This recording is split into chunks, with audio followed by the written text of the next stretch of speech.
Hi everyone, I'm Leon Thomas Lewick. Here's your political news roundup for Wednesday, July 7th.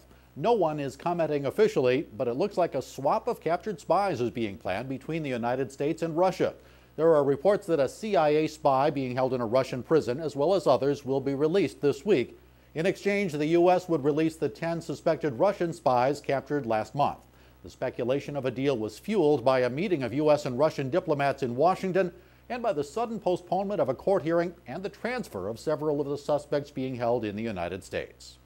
Elsewhere, the Justice Department announced today it's filed charges against 5 people in connection with an al-Qaeda plot against the United States and Great Britain. Officials said the charges were linked to plans to blow up subways in New York City and London. 3 of the suspects are already in custody. Momentum is building for a sooner-than-expected special election to fill the seat of the late Senator Robert Byrd of West Virginia. The state's governor, Joe Manchin, today joined those calling for a special election this fall instead of 2012, which is what state law dictates. Manchin is a Democrat who's let it be known he's interested in running for that seat.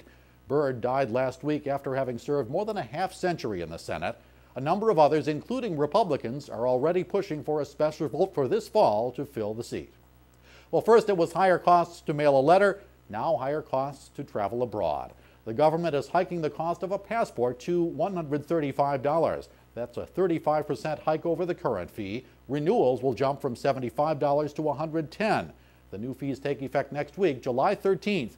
They're coming under fire from many sources, including border state Congressman Chris Lee and Brian Higgins of New York. They say the increase could not come at a worse time economically. Lee sent a letter to Secretary of State Clinton asking that the increase be scrapped. This word comes just 2 days after the Postal Service said it wants to raise the cost of a first-class stamp by 2 cents to 46 cents.